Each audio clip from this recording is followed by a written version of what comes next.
4 years ago, I read the cult classic novel Flowers in the Attic for the first time. I posted a video review sharing my thoughts about it and my reaction to the book, and it blew up.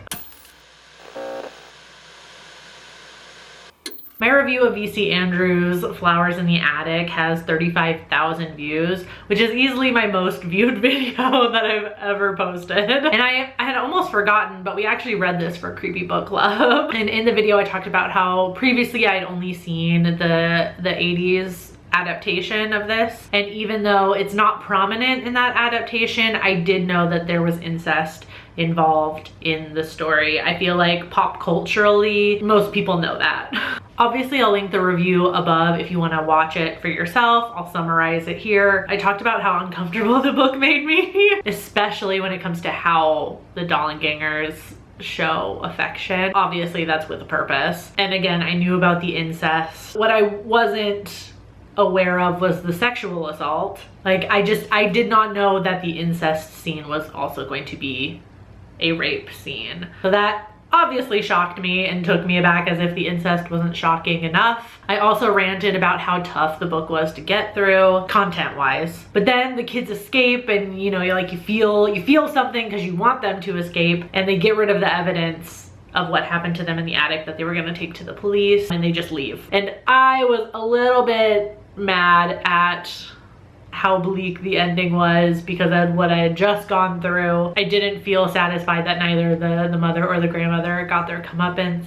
I think I'd still be more mad at that ending if it ended up being a standalone book, but then we wouldn't be here doing this video, so it wouldn't matter anyway. But the comments on that video are varied, to put it nicely. There were people that felt the same way about the book as I did, others telling me that the bleakness was the point, and so many people telling me that this was a rite of passage for Gen X teenagers everywhere. And there were a good number of comments.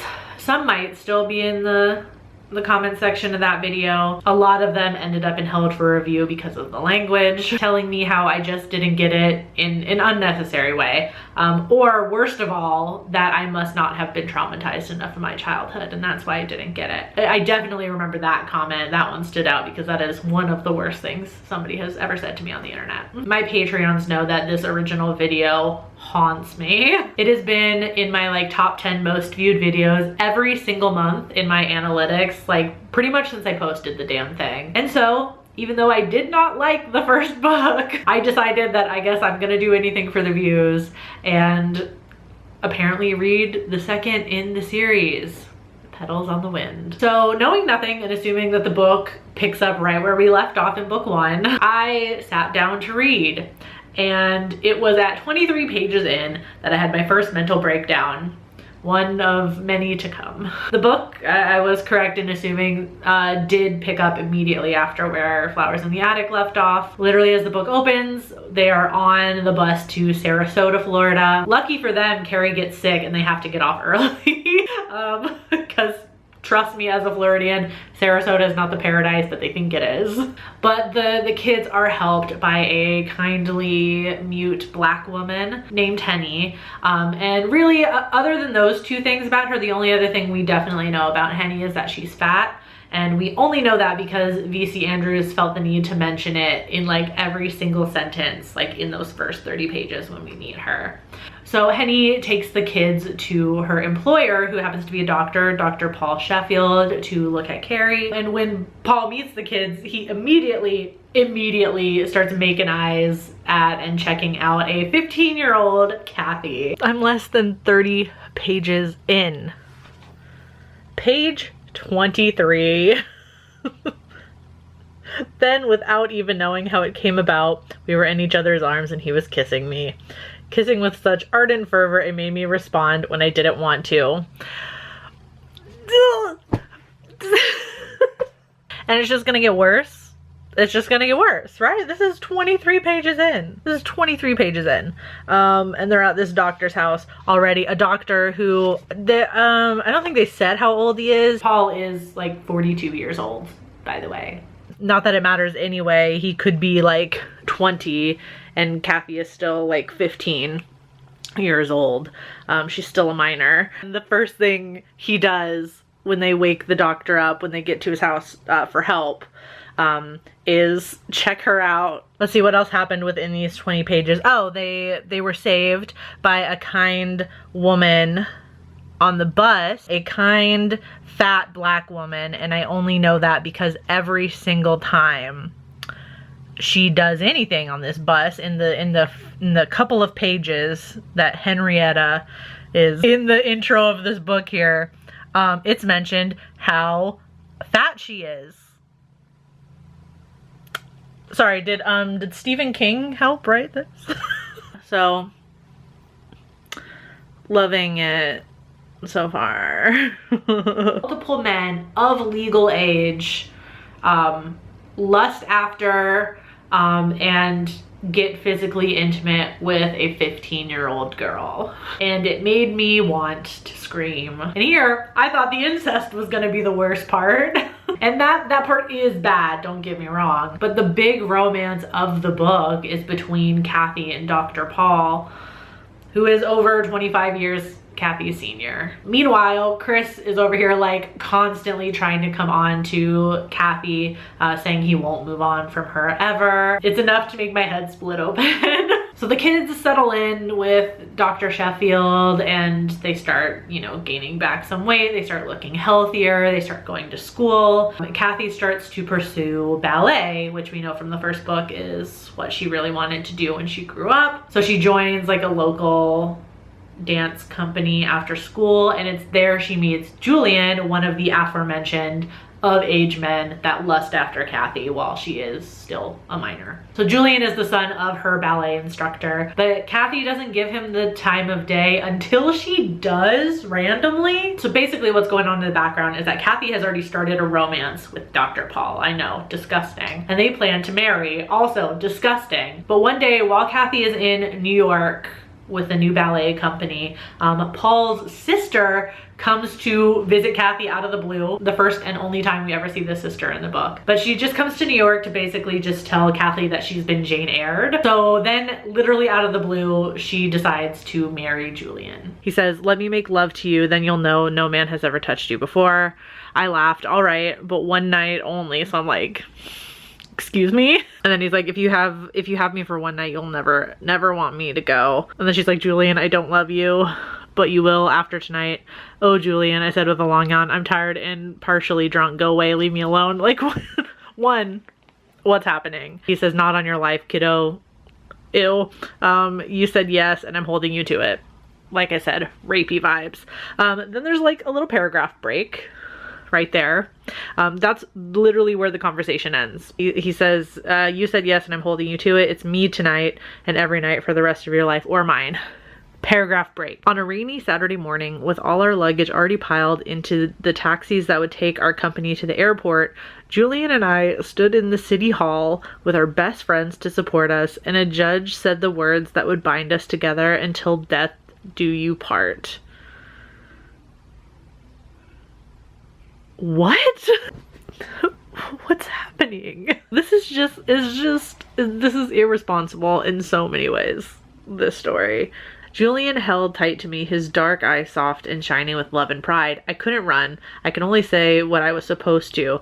And then I was married to the one man I'd sworn I would never allow to touch me intimately. What the but what happened in between these two scenes? I feel like there are pages missing, and there's clearly not, because this jump happens in the middle of the page. What the fuck? And it's at this point in the book where I feel like V.C. Andrews has just started drawing random ass scenes out of a hat and smushing them together. Because within 50 pages, which starts off after a little time jump, Julian and Kathy have been married for a few years. We find out Julian is controlling and an abusive asshole. Julian's mom chastises Kathy for not being like a better wife mom to him. Kathy finds out she's pregnant with Julian's child. Julian dies, and then Kathy gives birth and gives him probably the most unfortunate name I've ever heard, Jory, which is a combination of Corey and Julian. Because after all this, Kathy decides that she's in love with Julian, but he's dead now, so it doesn't matter. Then we finally start to get to some revenge stuff, which is like what I'm here for. So Kathy moves back to Virginia to be closer to Foxworth Hall, and her plan is to seduce Corinne, her mother's husband, Bart, also a very unfortunate name. So Kathy is successful in this, and she gets pregnant with Bart's child. So Kathy confronts Corinne at a Christmas party at Foxworth Hall, kind of bringing everything full circle from the first book. Everyone finds out the truth about what happened to the Dollanganger children, and Foxworth Hall is set ablaze, killing their grandmother and killing Bart, who had went inside to go and save her. Corinne makes it out okay, but she gets sent to a psychiatric hospital at the end of the book. And then Kathy and Chris live happily ever after with Julian and Bart's children. This book fucking broke me. It is incredibly difficult to read from Kathy's point of view. Obviously, she is a very broken girl who has no good examples of what a healthy relationship should be like. And that's entirely related to her family dynamic, like before the attic stuff, and then obviously the trauma that she suffered while in the attic. My issue is that once again, no progress is made for Kathy mentally. She consistently gets with these terrible men, blames herself for their behavior, and does not grow in the end at all. Her two, like, arguably most toxic relationships in the book, and that's saying something because all of her relationships in this book are toxic, is with Julian and Bart. Kathy, out of nowhere, literally out of nowhere in the book, will just decide that she is actually in love with these men, and they end up being so important to her that she decides to name their children after them, which again seems insane given that she has a relationship with a 40-plus-year-old man also in the book, and like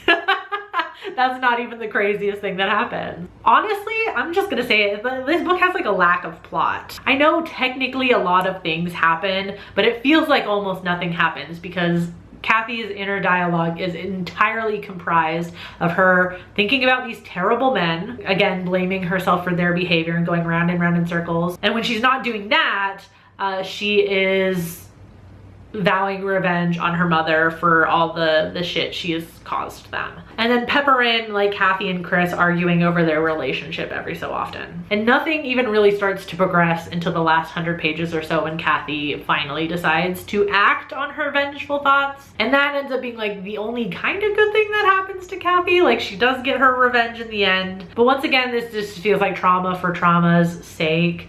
And like, and what is the ending? Like, are we supposed to root for Kathy and Chris now? Because no. Even Paul eventually gives the pair his blessing, which is literally insane to me. And I'm gonna read the quote because it's batshit. So at this point, she is with Dr. Paul at this point, but he is kind of on his way out because he's old. He says, quote, "I'm impotent, I'm not a real husband, and soon you will be a widow again. And Chris has waited for so long. Can't you think about him and forget the sin?" What? The fact that so many people kind of like find out about them more or less in the book and really don't do anything about it is insane to me. Like, everybody's on crazy pills in this book. And it feels like ultimately like we are supposed to root for them. And I know I don't like, this book has been around for a long time. This series has been around for a long time. I'm not saying that V.C. Andrews has anything to do with the actual marketing of this book. And obviously this is a printing that probably came out after V.C. Andrews had passed. But the way it's sold is as if we are supposed to be rooting for and be titillated by this incestual relationship. Even on the front cover of the book, it says the best-selling series of Forbidden Love. Forbidden Love is like Romeo and Juliet, you know, like our families hate each other. That's Forbidden Love. This is a crime. I feel like after reading this, I still definitely stand by my thoughts on Flowers in the Attic. I realize now that Flowers in the Attic is the better book by far between these two. This one was actually insane. And I read House of Leaves, and now I'm definitely more prepared for the comment section on this. Potentially, the people that are gonna comment this shit are not gonna watch this far, but just for my own petty satisfaction, I wanna be able to say it in the video so I can point to it. I don't care when it was written, I'm reading it now, and incest and pedophilia were not okay in the 80s, just because it was the 80s. I got the same fucking comments like when I was reviewing Stephen King books. Like, I don't understand why everyone's assumption is just like this shit was okay in the 80s. If you made it this far and still haven't watched the original video that I was talking about, I'll post it here if you want to check it out, or just like have a scroll through the comments. The comments are definitely interesting. And hey, maybe in another 4 years I will traumatize myself by reading the third book. I hope you enjoyed this video. Thank you for watching it, and I will see you soon with a new video. Until then, stay strange. Bye.